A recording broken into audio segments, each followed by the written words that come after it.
नमस्कार। Bollywood stories bye करण वर्मा में आप सबका स्वागत है। देखिए, रिलेशनशिप्स बनाना या मैं कहूं relations banana, public, personal, specially for professional reasons, अगर आपको इसका एक जीता जागता उदाहरण देखना है तो आप आलिया भट्ट को देखिए। Don't look beyond Alia Bhatt. Absolute brilliance. मैं तो तारीफ करता हूं उस चीज की, आपके ऊपर छोड़ता हूं आप उससे क्या सीखते हैं। इसको आप तेज और शातिर मानते हैं या आप इसको इंटेलिजेंस कहते हैं, बिकॉज दोनों व्यू पॉइंट्स हो सकते हैं इसके ऊपर। As we speak, latest announcement है कि Alia Bhatt will be seen in Tumbbad 2। जी हां, अल्फा की डिजास्टर के बाद now Alia Bhatt moves towards Tumbbad 2। अब जरा देखिए, अल्फा हो तो गई फ्लॉप और डिजास्टर, इसके नंबर्स जब आने शुरू में आए तो फ्राइडे के दिन बड़े ठंडे नंबर्स थे। तब करण जौहर ने कहा ये तो कमाल के नंबर्स है, आलिया कैसे ले आती है इतने बढ़िया नंबर्स। आपने देखा होगा ये ट्वीट। उसके बाद जब देखा कि यार दाल गल नहीं रही है, और सैटरडे संडे आते तक भी इन्होंने पुश किया पीआर। यहां पीआर आलिया का इज पब्लिक रिलेशंस। आलिया के दो पीआर होते हैं, एक पब्लिक रिलेशंस, एक पर्सनल रिलेशंस। दोनों का गोल होता है प्रोफेशनल सक्सेस कम व्हाट में। दिस कैन बी गुड और बैड, व्हाटएवर। तो फिर पब्लिक रिलेशंस ने खूब पुश किया। बच्चन ने कहा अरे कमाल कर दिया आलिया ने, अजय देवगन ने कहा कमाल कर दिया, शाहरुख ने कहा कमाल कर दिया। बट धीरे धीरे पता लगा यार कमाल तो किया नहीं है। फिल्म टैंक हो गई बॉक्स ऑफिस पे। टैंक होने के बाद कह दिया अरे यार शर्वरी की पिक्चर फ्लॉप हो गई है। देखो शर्वरी की पिक्चर घुस गई। अब Alia save rescue Alia mission start हो गया इस पूरा पीआर मशीनरी का।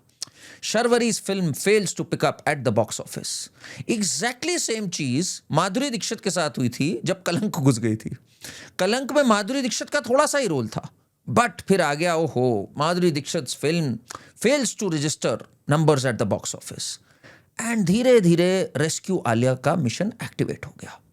आलिया मीनवाइल चली गई सोहम शाह की तुम्बाड 2 की ओर। अब ये बड़ा दिलचस्प हो जाता है। पहली बात तो तुम्बाड की जो दुनिया थी उसमें कैसे आलिया फिट होगी नहीं होगी, आई डोंट नो, वो एक दूसरी बात है।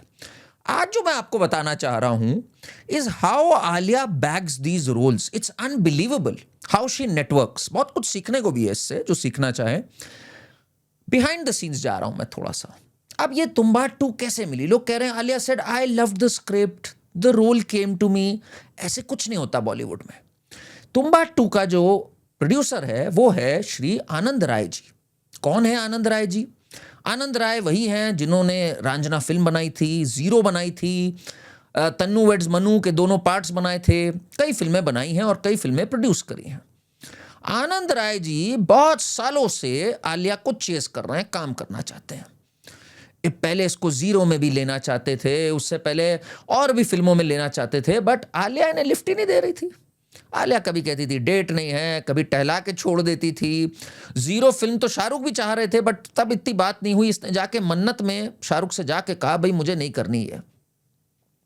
आलिया ने चुप्पे से पतली गली से निकल ली। ये अपना बनाता रहा आनंद राय। कुछ फ्लॉप हुई, कुछ हिट हुई। जीरो तो भयंकर फ्लॉप हुई। जीरो के बाद भी ये चेस करता रहा आलिया को। आलिया ने लिफ्ट नहीं दी इसको। बट अब जब आलिया का ग्राफ लड़खड़ाया और आलिया ने कहा यार ये तो एक्साइटिंग लग रहा है, तुम्बाड टाइप की फिल्म हो सकता है आज चल जाए, पिछली वाली तो चल गई थी। आलिया ने सीधा जाके रीच आउट किया और अपने लिए रोल ग्रैब करके डाल दिया। आपको पता है ये रोल पहले किसके लिए था? This role was meant for Kangana Ranaut.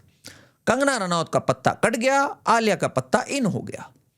Kangana Ranaut कौन है? आनंद राय के साथ दो सुपरहिट फिल्में करी थी, Tanu weds Manu 1 and Tanu weds Manu returns. Blockbuster hits थी, नेशनल अवार्ड मिला था। बट आलिया के पीआर के आगे, पर्सनल रिलेशंस के आगे कहां टिकना था कंगना रनौत ने? भाई Kangana Ranaut is just the latest victim of Alia Bhatt's unbelievable personal relationships.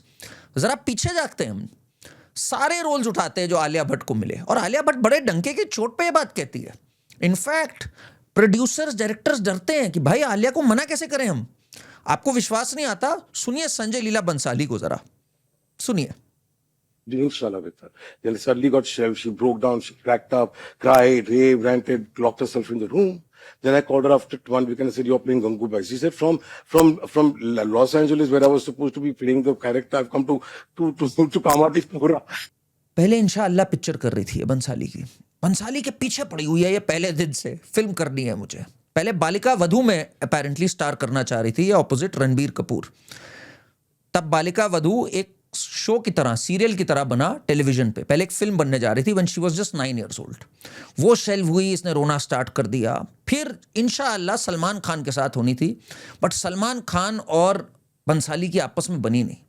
उसके बाद जब वो पिक्चर शेल्व हो गई, she locked herself in a room, she started crying. Bhansali भी डर गया। फिर फाइनली बंसाली ने कहा यार तुम गंगूबाई कर लो। ऐसे एंट्री हुई है आलिया भट्ट की। गंगूबाई लिखी किसके लिए गई थी? रानी मुखर्जी कंसिडर हो रही थी उसके लिए। अच्छा जरा बंसाली का पूरा ग्राफ समझिए। Bhansali had just done 3 films with Deepika Padukone. He had done a film with Priyanka Chopra, आपको याद होगा बाजीराव मस्तानी में थी, रामलीला के एंड में एक कैमियो सॉन्ग भी किया था उसने। बट बाजी कौन मार ले गई? आलिया भट्ट मार ले गई। और फिर आलिया भट्ट ने कहा कि गंगूबाई, और रानी मुखर्जी के साथ भी काम किया हुआ बंसाली ने इन ब्लैक। गंगूबाई के टाइम पे कहती मैंने सर से प्रॉमिस करवा लिया, अब 3 फिल्म्स चाहिए मुझे। What is the one thing you'd want to change about Sanjay Leela Bansali? Nothing at all. I wouldn't change anything about Sanjay Leela Bhansali. I just hope he doesn't change me. He's done 3 with DP. He's promised me 4. Oh, wow. चाहे जो हो जाए। दीपिका का पत्ता cut गया। Love and war में ये आ गई, इसने रणबीर का भी पैचअप करवा दिया। And now apparently it's Alia Bhatt, Ranbir Kapoor and Vicky Kaushal. ये बिल्कुल ऑड नहीं फील करती। जहां रोल की बात आ जाए, Alia doesn't feel odd one bit. आप नहीं मानते? सुनिए क्या कहती है ये। कलंक के टाइम पे इसने अभिषेक वर्मन को कैसे फोन घुमाया था, सुनिए। Putting the cast together. So I think for the first time, I made a call to a director. I called him up and I called Karan up and I said, "Listen, I just want you to know that I will be really upset if you don't take me in this film. Okay. Like I really want to be a part of this film." And साफ कहा कि मैंने कह दिया भाई मुझे नहीं अच्छा लगेगा, करण जौहर की फिल्म है, मुझे नहीं अच्छा लगेगा अगर मुझे नहीं लोगे। दैट्स हाउ शी ग्रैब्ड कलंक। और दिखाता हूं आपको मैं, ये देखिए जरा। जब वसंत बाला ने इनको जिगरा फिल्म ऑफर करी थी, करण जौहर के पास गया था वो जिगरा फिल्म लेकर, तब देखिए जरा क्या बोलते हैं वो कि करण जौहर ने क्या किया उस फिल्म के साथ।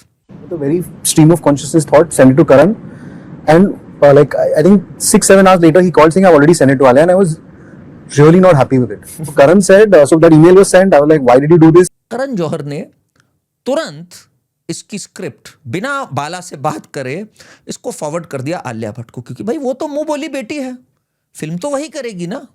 तो इसलिए आलिया भट्ट का डन हो गया था जिगरा में भी, आलिया भट्ट का डन हो गया कलंक के अंदर भी। इनफैक्ट 70% फिल्में करण जौहर की after Alia Bhatt entered were all with Alia Bhatt in the lead role.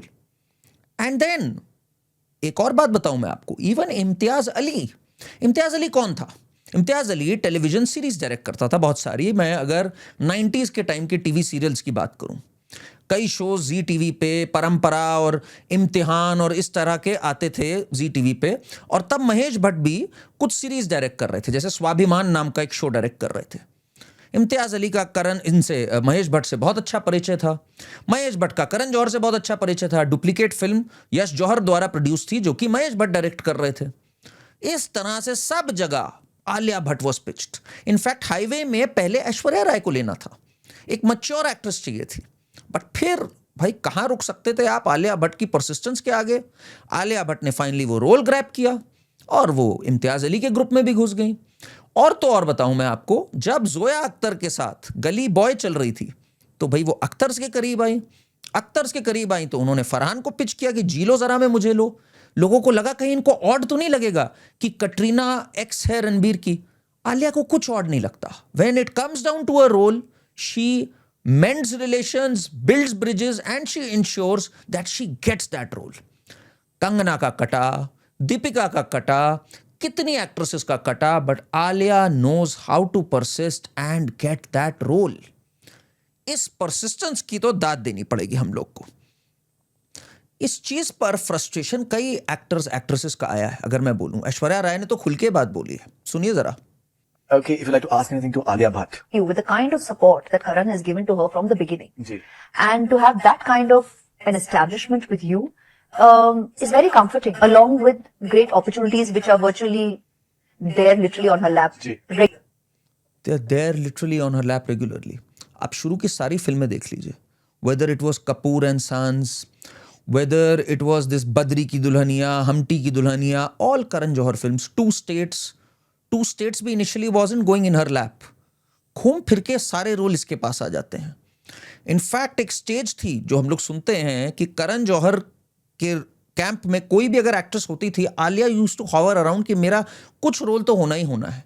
ए दिले मुश्किल में when Karan Johar was directing, Anushka Sharma का लीड रोल था, तब भी Alia was hanging around and finally एक सीन उसने किया भी. डीजे बनी थी या क्या बनी थी, एक पार्टी सॉन्ग था उसके अंदर. Alia continues to hover around जब तक she doesn't get that important role, and she ensured कि उसके बाद अगर करण जौहर कभी भी डायरेक्ट करें, रॉकी रानी की कहानी डायरेक्ट करी, तो आलिया वाज द लीड. कोई और का चांस ही नहीं है. Whether it is Bhansali, whether it is Karan Johar, हर कैंप में शी इज प्लेसिंग हरसेल्फ. आज की डेट में जब दो मैसिव फ्लॉप्स हुई हैं, Jigra is a massive flop and Alpha is a massive flop, Alia somehow through her PR and her personal relations wants to grab as many roles as possible. तो इसका आने वाला लाइनअप आप देखिए. अगले साल लव एंड वॉर रिलीज हो रही है. Again, Love and War could have been very, very odd for Ranbir and for Vicky Kaushal also. Again, Ranbir's ex is married to Vicky Kaushal. Alia is the peacemaker. Now, this can be a good quality also. I mean, one can look at it कि भाई she is mature. But is this just maturity or is this a real strong player game where she's managing to get all these roles? आप क्या सोचते हैं इस बारे में? Because आने वाले दिन बड़े इंटरेस्टिंग होने जा रहे हैं. आप काफी इमेज मेकओवर्स दिखेंगे. She went to the Samay Raina show just to come across this cool quirky young girl.